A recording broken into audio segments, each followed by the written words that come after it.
This is MC Fireside Chats, a weekly show devoted to the outdoor hospitality industry, hosted by Brian Searl and Cara Csizmadia. You'll hear from special guests that focus on topics to help your business succeed, all backed by Modern Campground, the most innovative news source in the industry.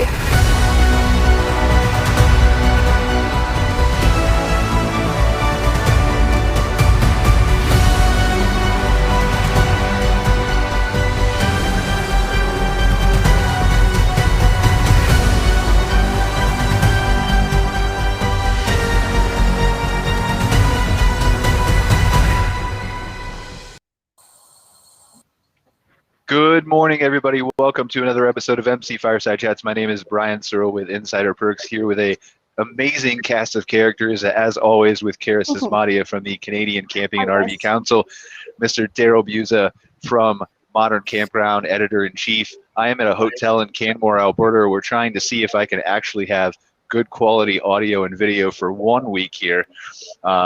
The production value of the show, as Cara pointed out backstage earlier, is just absolutely amazing. We have no idea well, I have no idea what we're doing. Everybody else does. But super excited to be here with you guys. We're going to talk about all things glamping today. Going to go around the room here, let everybody introduce themselves. But just a quick reminder, we are available as a podcast after the show. Google, Spotify, Apple Podcasts, all those kinds of places. If you're watching us on one of our many Facebook pages that we're broadcasting live on, feel free to drop a comment in the chats, and we can kind of ask your question to any of our panelists, guests here, and get you guys involved in the conversation. So let's just go around the room, have everybody introduce themselves. Mr. David Korse, would you like to start us off? Sure. My name is David Korse. I'm one of the owners of the Glamping Show coming to Colorado in just over 2 weeks. Good morning and hi, everybody. Hi, David. Thanks for joining us. Thanks for joining us, David. Mm-hmm. Welcome, David. Yeah, I mean, whoever wants to go next, please go ahead.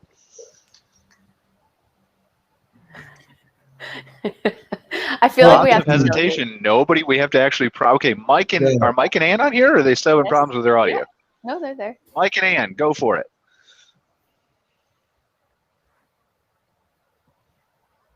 Oh, maybe can't hear them. I don't know Mike if you and guys Ann, can, but I can. Like now we can. Well, I thought we could. Nope. Yeah. Amazing, like went on. Let's go with Edward from Waard Tenten. Hey guys, I'm Edward, one of the partners at EGH Distribution, and I'm here representing Waard Tenten out of the Netherlands today. Welcome, sir. We really appreciate it. Looking forward to talking about your products and the things that you offer. And then we've got Ruben from the American Glamping Association and 10 other things, I think. Hey everybody, Ruben Martinez. Among some other things, I'm a founder of Glamping Hub and the American Glamping Association. And as I like to say, I talk glamping all day, every day. So very happy to be here. Having me. I feel like there are worse jobs, Ruben, than talking glamping every day. Yeah, so, I always joke that one, I'm scared to death the day I have to get a real job. So yeah. That's what I keep expecting to do, but I've been doing it for 10, 11, 12 years, however long it's been going. I'm just crossing my fingers and hoping it continues. So I'm really excited to have all of you guys here. I think we want to start off, Cara, I believe, with Mr. David Korse. He's got a really awesome Glamping Show USA that's coming up here at the beginning of October. I think the 5th and 6th, David, is that right? Actually, the pre-show workshop starts on the 4th, so 4, 5, and 6, yep. 4, 5, and 6. I was at this show back in 2000 when the world was normal, and glad we're getting back to that and we can have more in-person shows. Did attend the virtual one last year, which was great as well, but obviously super excited to be back, shaking hands, eye contact with people, stuff like that. I wish I could personally be there. I'm stuck in the Great White North in Canada. But David, tell us a little bit about your show and some of the things that you have lined up for people. Sure. Well, nobody's happier to be face-to-face again than we are. It's been a long 2 years since we were in Colorado together back in 2019. For those who were with us in 2019, I guess the things you're going to see that are different, the pre-conference workshop I just mentioned, we're going to have organized and sponsored by Reuben and the American Glamping Association. Reuben has a bunch of 10 or 11 different speakers called Glamping Business Basics, really designed for people who are new or relatively new to the marketplace, kind of an overview of all things glamping business from 1 to 4:30 on Monday. And that evening, I'll steal his thunder. The AGA is hosting a reception at the lake down the street, to which I understand basically everybody's invited. I know that we're going to be there. Tuesday, the regular conference program starts with 8 sessions over 2 days and some great speakers. Conference program was really popular last year. We've got more than twice as many people registered for the conference this year. Amazing. In 2019. And staying with the theme of more than twice as much, the expo component happily has grown to more than twice the size it was in 2019. The indoor exhibition space is sold out. We sell any more space, we're not going to have room to sit and have coffee. And the outdoor space is 3 times the size it was in 2019. We had over 50 structures that were going to be there. Had a couple of late-minute cancellations from companies in Europe and the UK that are not allowed to come to the States in the current situation. So we've had a couple of people that had to drop out only because they can't get here. Sure. Even Edward has had some challenges getting product and his team to the States from Canada. So more than twice the size of the expo, more than twice the size of the conference program. Should be a great place to meet folks, to network with your colleagues, and to just celebrate glamping, because none of us wants to have that real job. We all want to be like Brian when we grow up. Right? I mean, Dreams. this is interesting to me, David, right? Because like glamping is a buzzword. Well, it's much more than a buzzword now. It started off as a buzzword. And it's like, I feel like it's quickly gaining popularity all over the world. Like we're covering with Modern Campground, and Darryle knows this, like glamping is a word that's being used in Australia and Asia and South America and Africa and everywhere. Yeah. Like it's glamping, and it's just continuing to, like it's in its infancy still. So tell us, David, what, like for the people who are familiar with the campground industry and all those kinds of things, we've obviously got like Arvik's National Show, we've got KOA's show, we've got Yogi's show, and some aspects of those naturally touch on glamping. But what really sets your show apart is the dedicated must-see show or must-attend show for glamping specifically. Well, I think you just said it, Brian. Thanks for the commercial. Yeah. I think all the other events come from the perspective of the organizer. So the Arvik show is from the perspective of the association, what they're trying to do in terms of resources and education for their members. KOA is doing the same thing, and on. We're the only ones, I think, that are just sort of unaffiliated with anybody else. We're just attacking and covering the whole phenomenon of glamping, or whatever you want to call it, as it relates to the luxurious outdoor tourism sector around the world, and particularly for our event through the Americas. As Edward mentioned a little earlier, he's getting ready to leave for the UK tomorrow or the next day, because the Glamping Show in the UK opens later this week. So they're covering Europe and the UK, parts of the Middle East. We're covering the Americas, and maybe one of these days we'll have other things that cover other parts of the world. But we're about the glamping. It doesn't matter if you're part of an association. We have education that we think will help for you. But it just focuses on this particular sector more than the broader campground, RV park, kind of everything outdoors that some of the other events are covering. So just a little different perspective. I think the education opportunities, all of them is excellent. It's just each is coming from a slightly different perspective. We're trying to be Switzerland here. We're trying to be in the middle, kind of objective, without a vested interest in any one sector or geography. Great.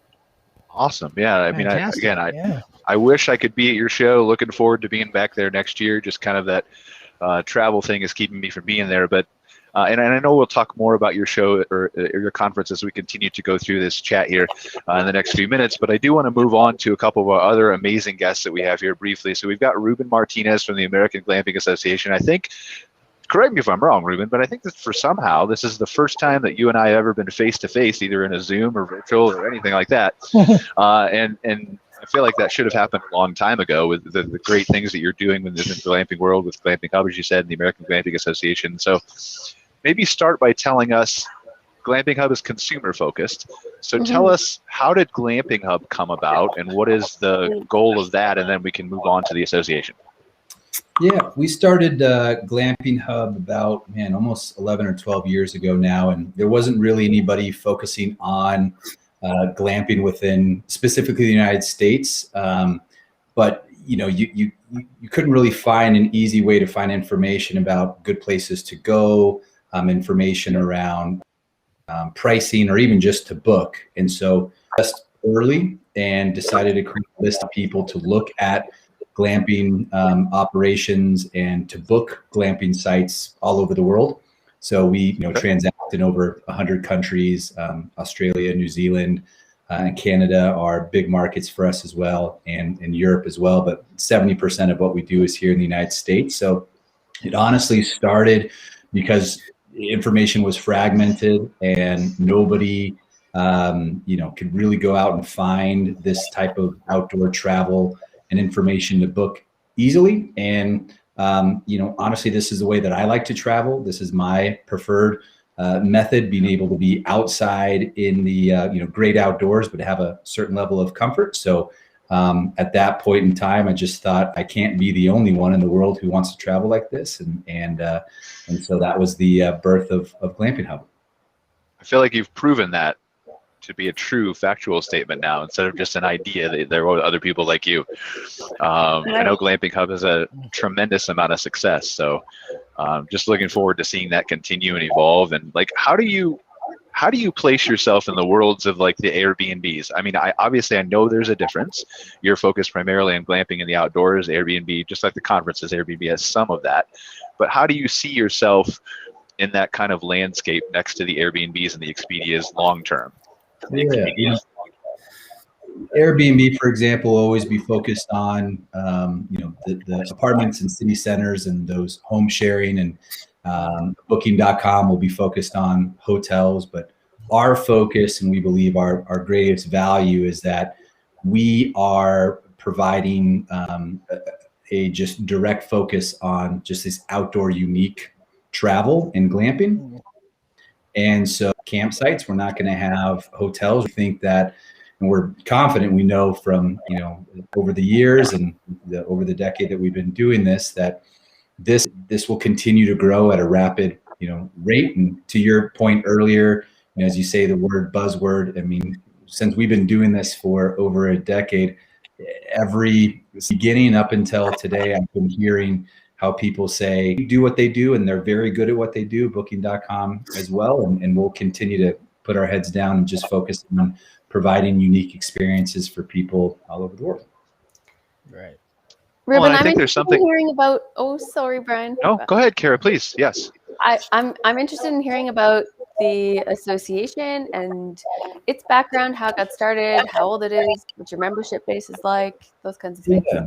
The association actually just started as a side project between actually the founder of Under Canvas, one of the largest operators here in the United States, Cara Csizmadia, and I, to help standardize the conversations that we were receiving on a daily basis. People asking questions about, insurance, or how do I get a loan through, an SBA loan? What kind of, structure should I pick? And so we decided that the industry at that point in time, years ago, needed an association that would help provide tools, resources, a network, a community to people who are actively going through this process. Over the years, and definitely over the last 2 years specifically, there has been a development boom that we haven't seen ever in this space, across mom and pop shops, across large hotel groups, institutional investors. And it doesn't matter if they are the person who's well capitalized with $500 million in the bank, or somebody who has 20 acres that they're going to put 1 or 2 units on. It could be a tough navigation to get it, permitting done, ADA accessibility, just picking, should I be doing food and beverage? And so we help anybody and everybody in the space get to their version of their finish line. And there isn't really, this isn't the hotel world. This isn't vacation rentals for apartments. It has a very distinct asset class, a very distinct checklist. And so we're just here to help people along their journey and get to their version of their finish line. Awesome. It's amazing. Yeah, I mean, it sounds. Go ahead, please, Cara. No, Sorry. please. I already cut you off once. It's your turn. No, like, I mean, and that's part of what I was going to say, actually, as we talk to, like, this is really conversational. I know we've got a lot of guests on the show today, but like, happy to have David or Edward or Mike and Ann, if their audio are working or whatever, like, jump in, ask questions of each other as I'm talking to them. We really want this to be conversational. Like, interviews are great, but we'd really rather have you guys jump in and talk about anything you want to. But yeah, the association, like, all I keep hearing are good things about it, Ruben. And I have a side bet with myself that Randy is unaware of, but I'm going to just mention Randy Hendrick's name like every show until I can't anymore, just somewhere and slide it in there. But he keeps telling me about these amazing AGAs that actually, I think there's one probably going on right now during our show. And Randy was on it, and he was telling me just how great these calls are for communication, for bringing the group together. So tell us a little bit about that benefit of the association, Ruben. Yeah, you know, the way that it was set up, because this is not our, you know, we've got a great group of advisors, a great member base, and the best way to think about it's really for the people, by the people. It's one of those where, you know, it's not just industry leaders or it's people who have just opened up their glamping operation, you know, last month, who are giving real life context to situations that will help people get to their version of their finish line. And so it's not a guidebook around here's the 4 ways that here's the 5 steps that you need to follow. It's really people helping people. It's people who have been there, who have done that, who have learned hard lessons, who have made a bunch of mistakes, who've had a lot of success and everything in between. And so it really is a network and a community for people to say, listen, I know I want to do this, but help me along my journey. And, you know, it's real people helping other real people. And it's not like I said, a checklist or a guidebook. And we have versions of that. But when you know, for example, purchase 75 acres and maybe you've raised a little bit of money and you need to jump into this, you can do a bunch of Google research and, you know, read a book or figure something out. But at the end of the day, it's great to talk to people who've gone through it and who've experienced it and who can give you context. And so I think that's the best way to explain it. It's people, you know, for the people, by the people, helping other people get to their version of their, you know, business plan and their success. And so I think because it's driven by a great group of members and a great group of people who just know what it's like to struggle through a new business. I mean, they're all entrepreneurs in a way, and because somebody most likely has helped them along the way, they're very eager to turn around and help other people, because you know, a great part of it is just that compounding effect of would love to help you out because somebody helped me out. And when we can do that, especially with the amount of development that's going on, it really just helps everybody, right? It's the rising tides theory, and it really is true with what we're trying to do. And you know, I think the best thing, you know, that we see is that early on, before we started the association, quite a few people just they would give up, right? They didn't have the tools, didn't have the resources. It was too hard. There's always a million reasons to do it. And so, you know, we're grateful that because of our great advisors, because of the great member base, people don't feel like that's an option for them anymore. They have a vision and they're able to accomplish it, which is really exciting to see all the great new, I mean, every day, every week, there's a great accommodation, a great resort, a great property that's going up that is just different and unique. And that's what's exciting about this industry, is that it's not cookie cutter. There's no cookie cutter version of what we do. Are you seeing your membership demographic shift with time, or is it typically that small business entrepreneur, you know, that owns some property and is going down this road? Or are we shifting to start seeing more institutional or corporate? Maybe I'm hearing about hotels transitioning space to or adding space with glamping units and things like that. Are you seeing a shift? Yeah, there is definitely no one demographic, no one description.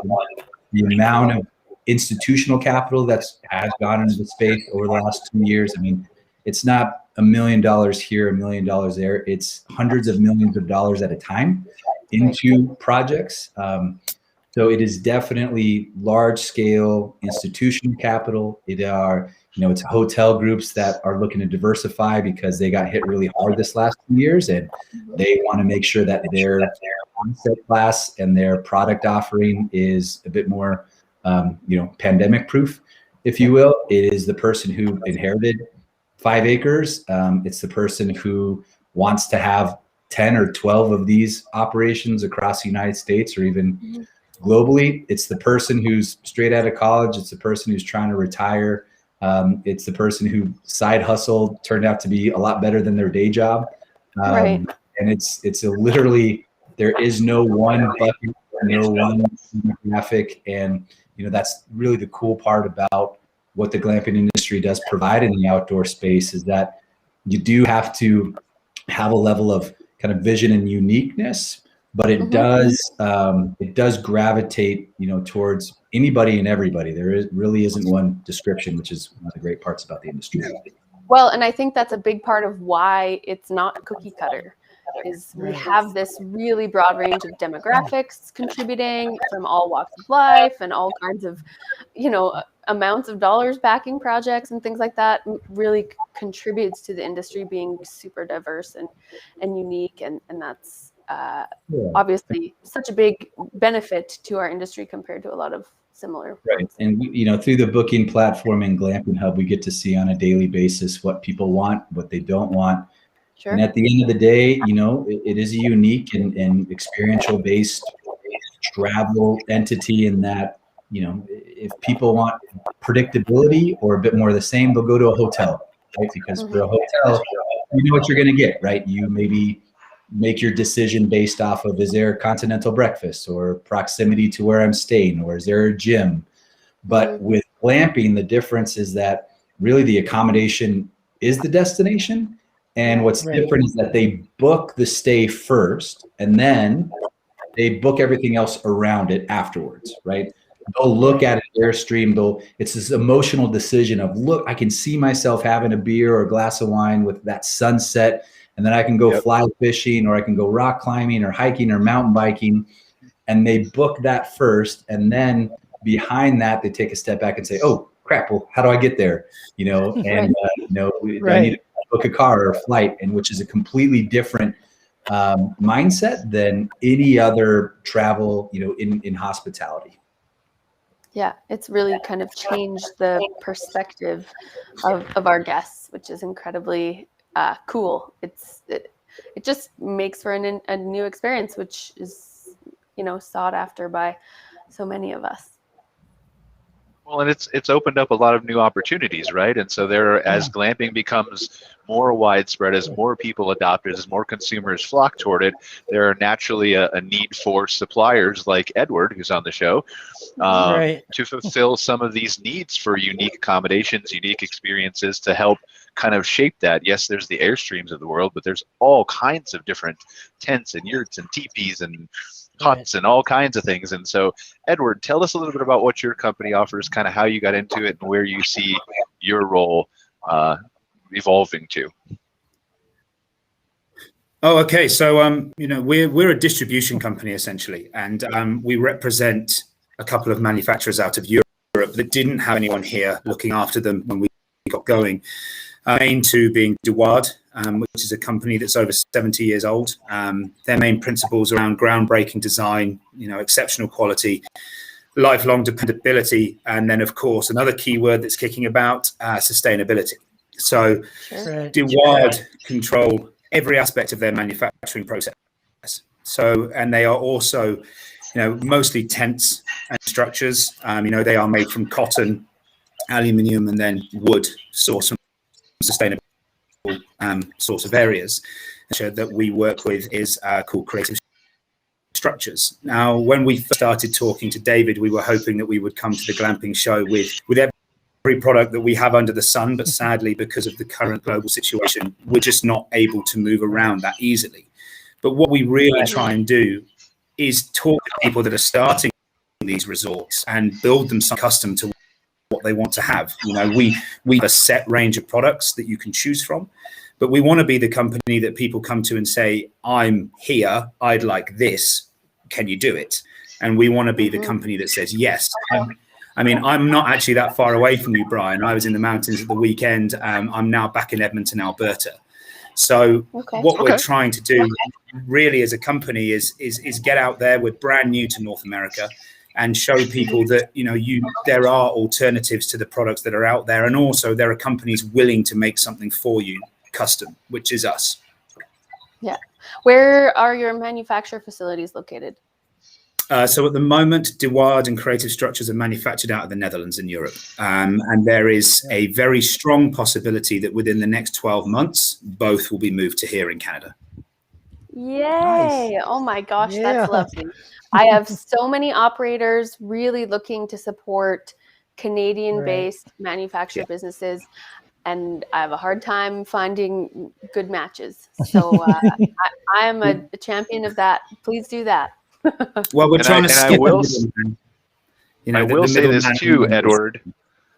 When you or if you move the manufacturing here in the next 12 months, then reach out to Cara and I again, and we'll come up and tour your manufacturing plant, maybe do a dedicated show on it. I think that would be really interesting to see how some of that stuff is made. Yeah, that'd be awesome. I'm in Calgary, Edward, so nearby as well, so we can wonderful. sort something out for sure. I mean, the Waard stuff it's handmade. It's made by people. It's not plastic. It's not made by machines. It is people sitting in the warehouse and creating this stuff by hand.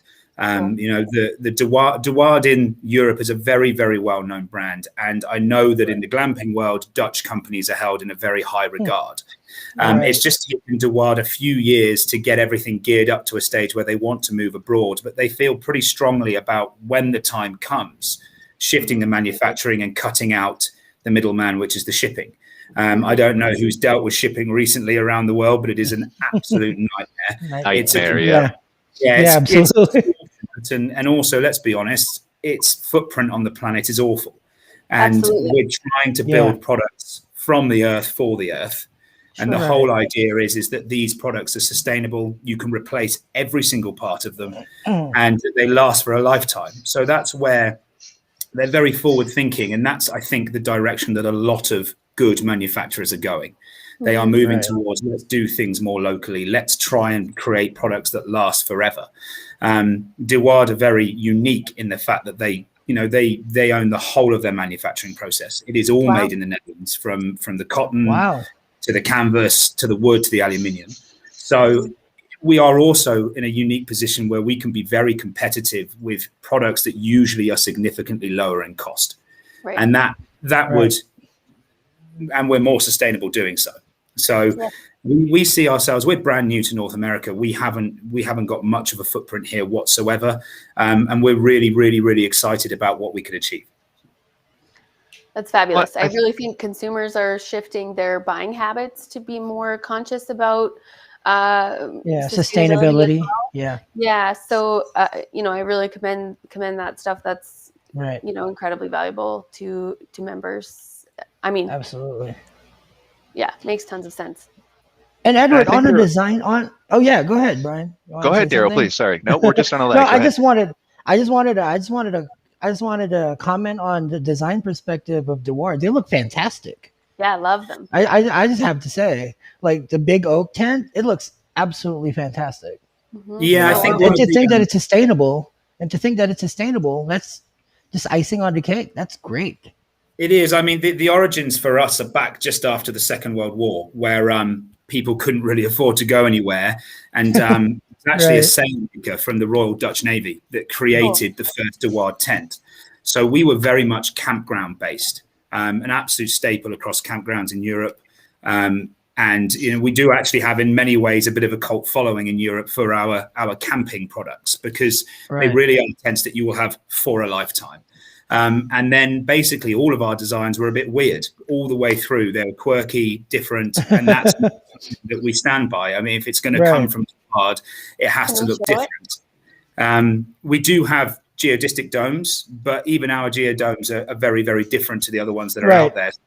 Whenever our guys are developing something new, they're basically given full creative license to build something that looks completely weird if they want to, in the hope that people will love it. And the big oak is a good example of that. That's fantastic. Yeah, it's gorgeous. I want one. Same.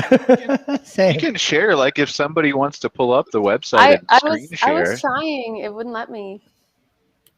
Okay. I was trying. That's it.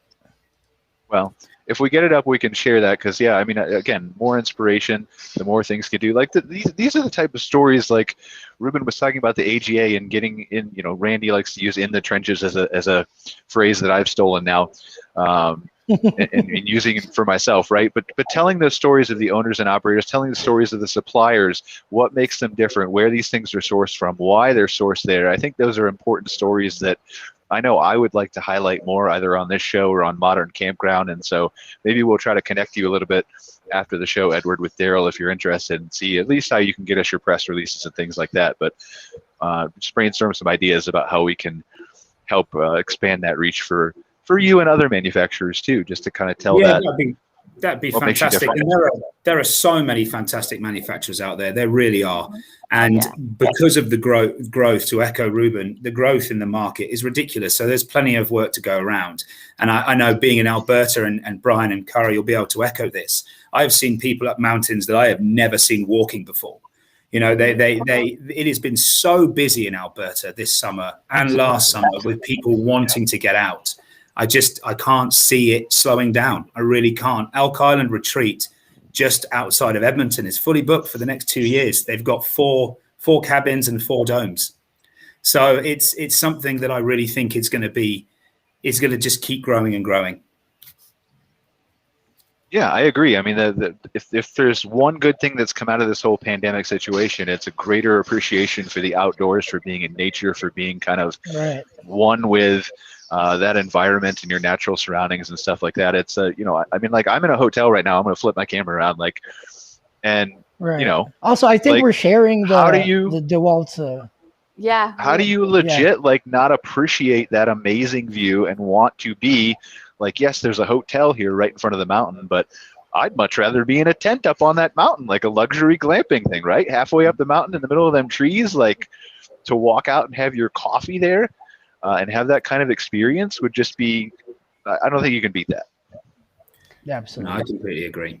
Yeah, no, for sure. I mean, geez, the unit is so cool.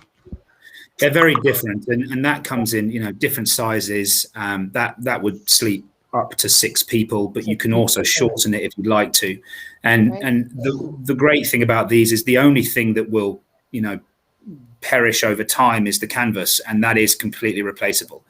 The other thing with Waard is we have, you know, we actually did it before Patagonia, if I'm being honest with you. If the tent gets damaged in its canvas, you ship it to us, we fix the tent for free, we ship it back.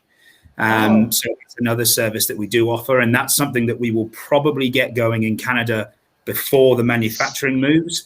But the hope is that in the not so distant future, we are busy enough here to justify bringing the actual manufacturing and creating jobs in North America. Whether it makes more sense to do it in the States or more sense to do it here, we're not sure yet, but it's definitely something that we are aspiring to achieve in the pretty near future. Exciting. Is this a good time to tell people they can come see these things? They can. David and I started speaking about 6, 7, 8 months ago, and we were hoping to be representing Waard Creative Structures and Tubo at the Glamping Show USA. Sadly, our other 2 European partners couldn't get product to us quick enough, and they also weren't able to travel. But we already had equipment for Waard in the country. So we are coming down with our Waard inventory. And then our hope is that things have gotten a little bit easier and we can bring everything next year. Cool. Here's DeWardbusiness.com. That is our DeWard website. Yes. Awesome. Here's what we need, David. We need like pop-up glamping show villages that travel the globe, and you can have like people who are interested in buying them or staying in them and starting their glamping businesses. So you can have the main conference in October, but like maybe once every 2 months or something, or quarterly, just a pop-up glamping village that shows up on a Bermuda island somewhere. We can all come stay there and have beers together and sit by the ocean and talk about buying all that stuff. Right. Hey, awesome. Mike and Ann's here. Yay! Hi, Mike and Ann. Hello. Are you here, Mike and Ann? Yes. Aloha. Aloha. Lovely. Mike and Please Ann, introduce yourselves. Yeah. Yes, introduce yourself. Tell us. So we're nomadic, hence a lot of issues running around our little Oh. 1995 Now we've relocated to a library, hacking if possible. But yes, and we're avid glampers. We wrote the first book on glamping in North America, and which sent us Comfortably Wild. Comfortably Wild. We've been traveling for 10 years. We quickly realized this is the best style of lodging travel experiences you could have. So to hone in on that, having tried like every style, fancy hotel to normal campground, and we just fell in love with glamping. And we love this community. Amazing. So for those of our audience who don't know you, who aren't familiar with HoneyTrek, tell us how did you guys get into this in the beginning? What's your origin story?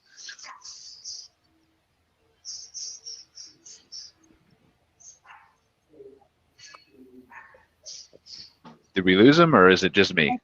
I think we've lost them. Shame. Okay. Oh, no. Shame. That's They seem okay. so fun. Living their best lives. Internet. David, maybe you can give us a bit of info It's on helpful to Mike jump and Ann. in. Sure. This will be wrong and overly simplified, but the story, the way I heard it and like to retell it, accurately or not, is Into glamping? they went on a honeymoon and went glamping in their 1975 Dodge Ram pickup truck with an in-bed camper who they call Buddy. And so the three of them, Buddy and Ann and Mike, went on the honeymoon, and that was about 1 million years ago, and they have yet to return. All right, They just went from glamping site to glamping site to glamping site, started blogging about it. One thing led to another. The book they mentioned, they published sort of their 150 favorite places in North America. They have been to Europe now. They've toured just about everywhere you can go, and the best example I can think of social media influencers, people who just started doing something for the love of it, and it turned into, what you call it before, Ruben, a side hustle. This has turned into their life. So they go from place to place and talk about it and share best practices and help people understand as operators what they can do to attract people.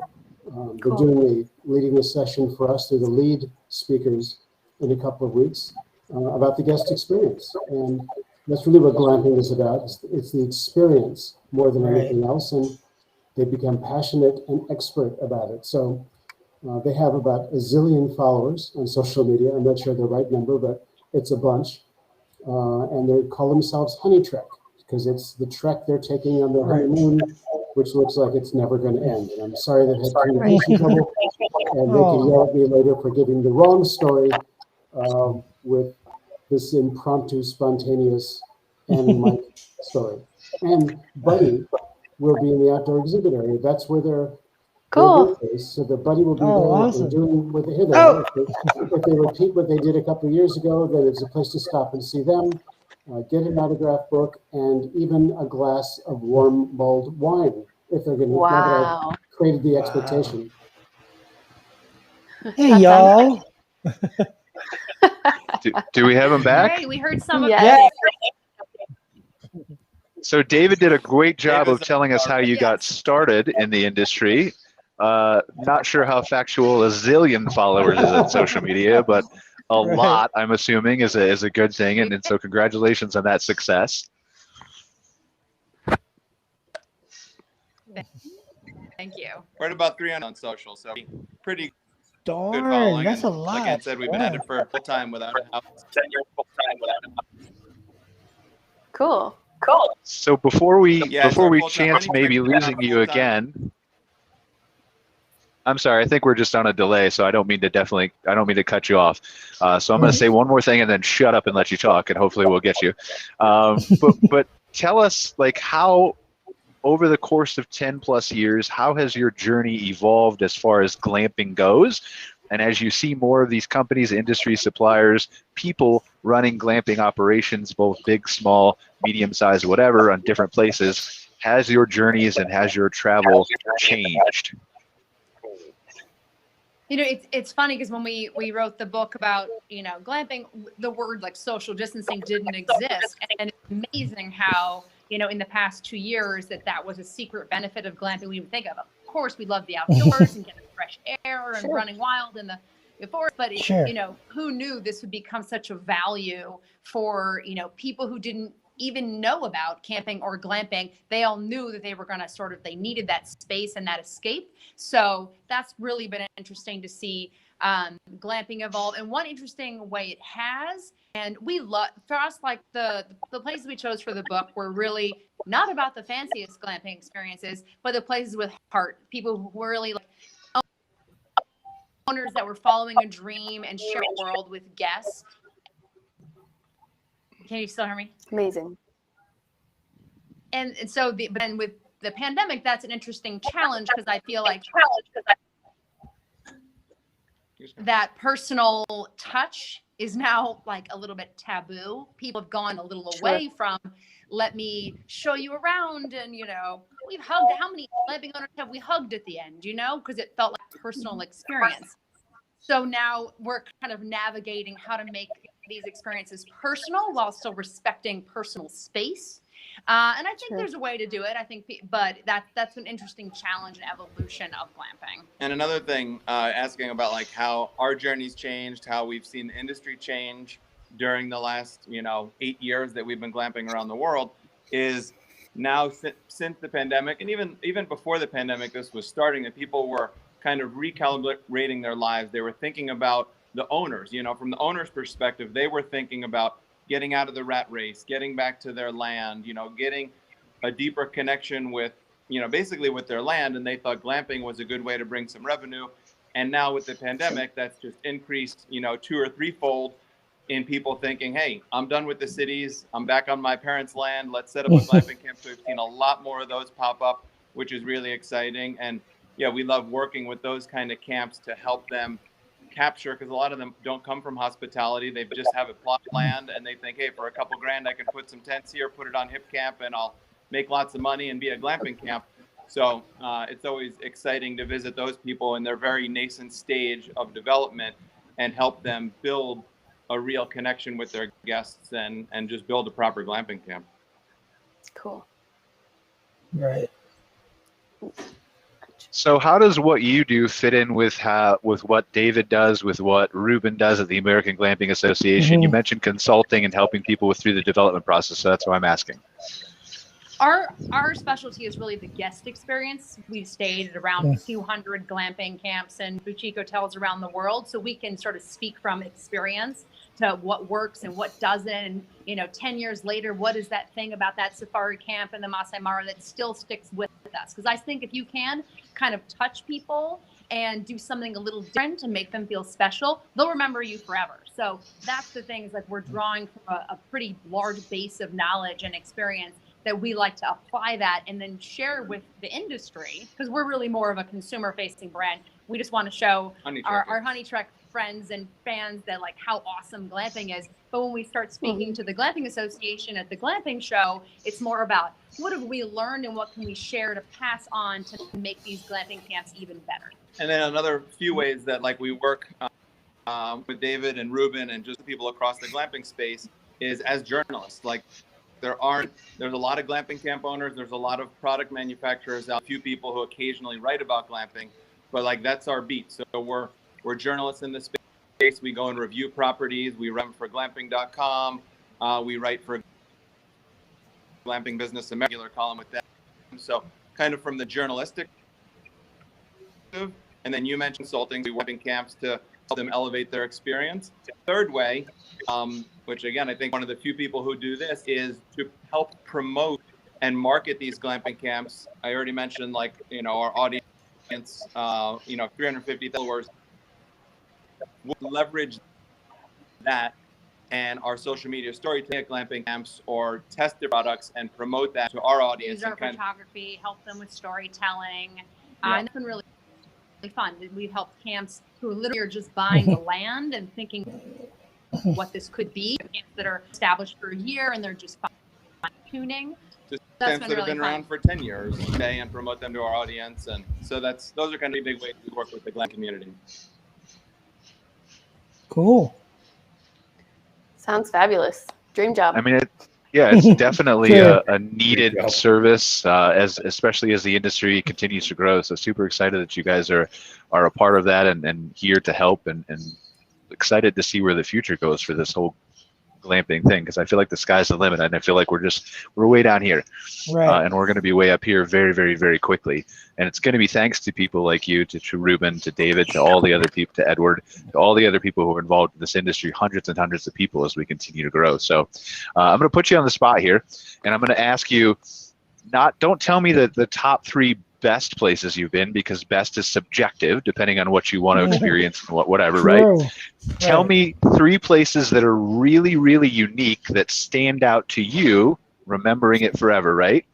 That you just were really impressed by.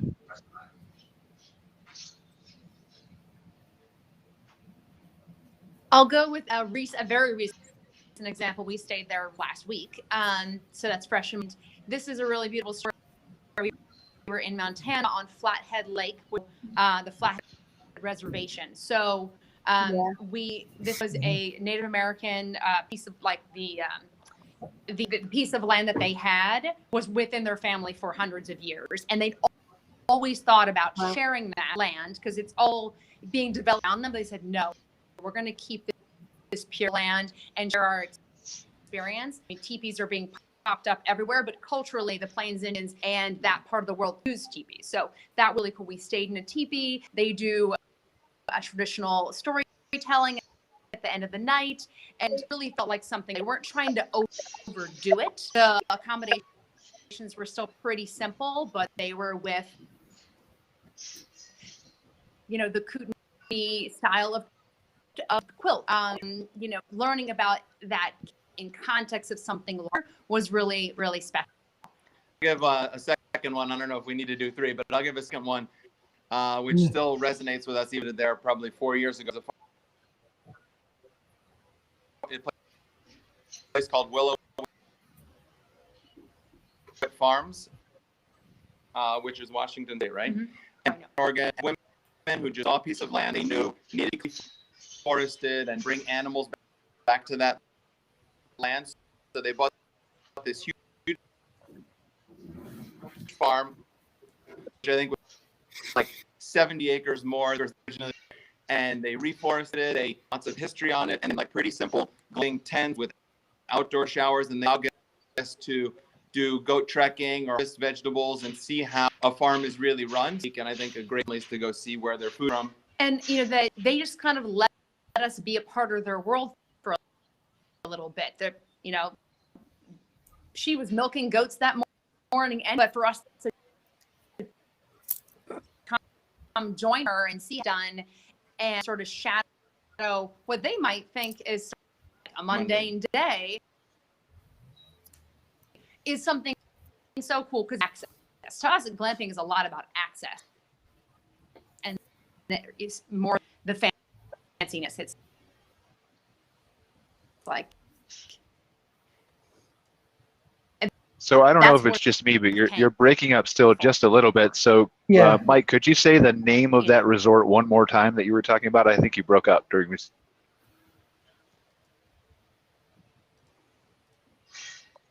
Oh, shame. Did we lose them again? Okay. Yeah. That's all right. We're going to have just Cara, I think we're going to need to do like a show when Mike Just and Ann with maybe them. have better connection, just with them talking about their different glamping experiences, share I some of would their love photos, unique opportunities, because again, like the vast amount of knowledge that they have, traveling to all these different properties, writing the books, talking to the consumers, and then her and Mike were both saying from a customer service aspect too, is just kind of a phenomenal, valuable resource. So I'm hopeful they'll come back on with us when they have a little bit better internet connection. So what have we missed, Cara? What else? Like, there's 10,000 questions I feel like I could ask everybody on the show. Yeah, I definitely, we're running short on time again. So I just wanted to find out from David where we can send folks who are able and interested in attending the show in October. Where can they go sign up to do that? I was so afraid you weren't going to ask. So www.glampingshow, glampingshowusa.us. If you want to go just to the expo part of things, it's free of charge. Just pre-register. If you show up on site, we'll actually charge you some money. So just pre-register. It's easy and it's free. If you want to go to the conference program, it isn't free, but it's pretty affordable. With all the registration information, all the instructions, everything you need to know, the exhibitor list, conference schedule, hotels, if you haven't got a hotel yet, everything is on the website at glampingshow.us. Thanks, Cara. Okay, I'm sharing that again here, just so folks can see where that is, glampingshow.us. Website looks great. Thank you. Yay. And again, tons of resources here. Oh, sorry. This is a great show. Like, I'm sure, again, I'm not going to be there this year, but I was there in 2019, and obviously it's on a much larger scale, as David has already covered. But just the amount of networking, the sitting down, the having coffee at those little tables that I'm sure are going to be the same way. But the exhibitor hall and the outdoor space specifically, the ability to go into these places that are actually set up. Yes, they're not on a beach in Bermuda, but David's working on that. But they are in Colorado, which is still a beautiful setting, just kind of like we were showing the mountains here. And just an amazing place there. And so if you have an opportunity to go and just kind of walk through these tents, it's an amazing experience to see. Yeah, I absolutely, I wish I could be there this year, but 2022 is my year. We'll hold a place for you, Cara. Yay, Yeah, I can't wait. We're definitely going to work on it. Ruben, I want to hear from you about the American Glamping Association specifically, and I know we've talked about it, but for the people who are in our audience, which is mostly comprised of campground, RV park owners, suppliers, things like that, how do we, and this is, yes, a self-serving answer too, because I want to be a member, but how do we become members of the American Glamping Association? How do we join? What's involved with it? What are some of the benefits you get besides what you talked about, right? A broader association feel, but what are the bullet point lists of things we can expect, and how do you join? Yeah, if you just Google American Glamping Association or AmericanGlampingAssociation.net, you'll find us, and it takes 2 minutes to become a member. Very simple. And for campground owners, RV park owners, we have quite a few growing. It's not only growing, but a solid base within that segment in the outdoor industry, because this space is lower ways to differentiate their property, ways to maybe they own several different RV parks and look at different product to it. And so we know the space well, and we're here to help them along their way and along their journey in any way, shape, or form. So we honestly serve anybody and everybody in this space, and are excited about have to plug in and look at them online, and we'll be able to help you out if you become a member.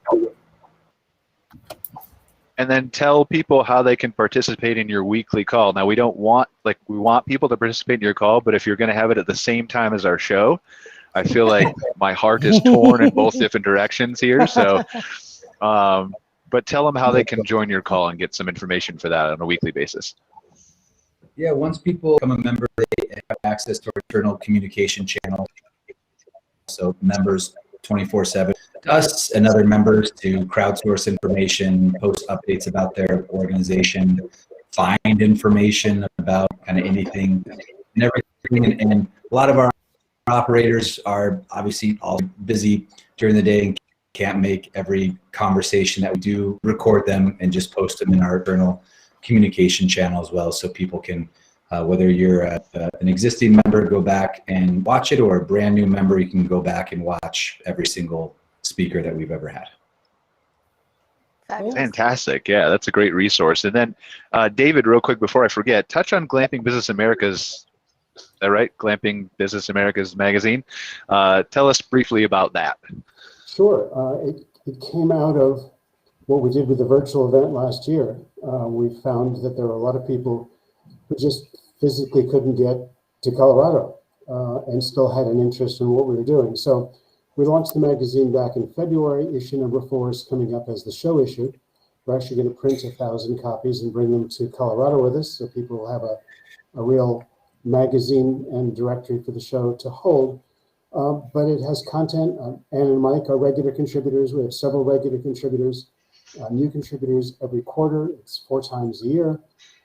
Subscriptions are free.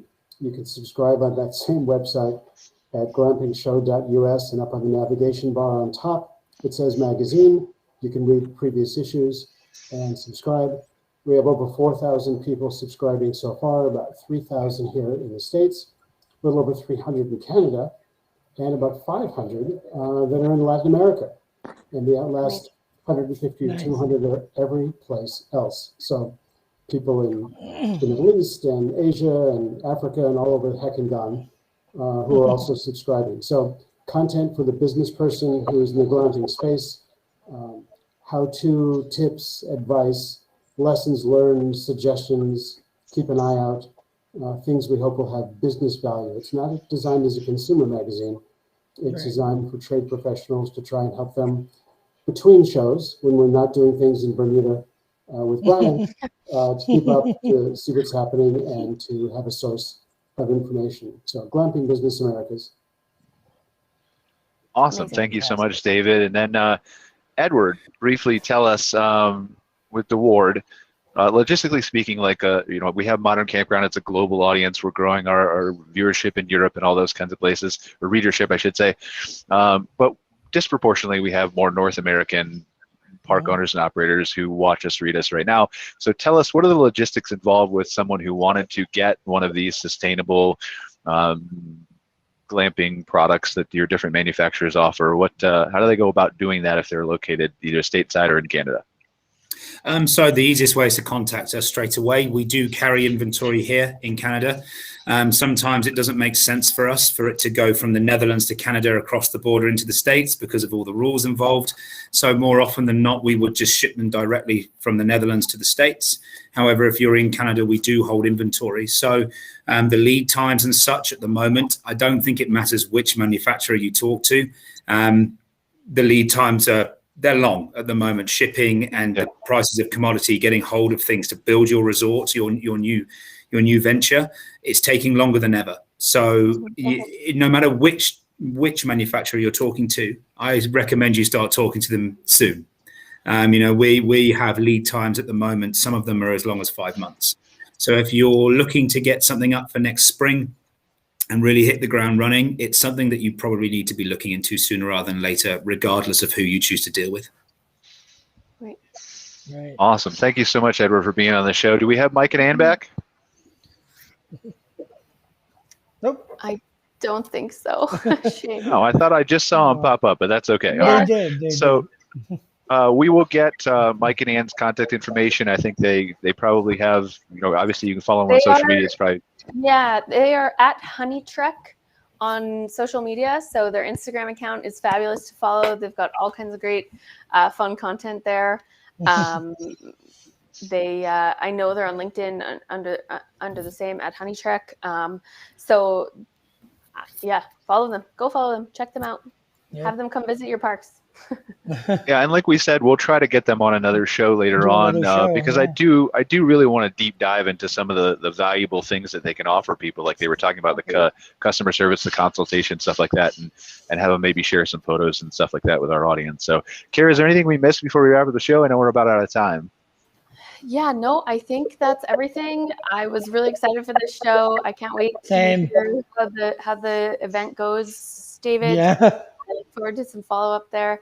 Yes, please. And 2022, I'll be there.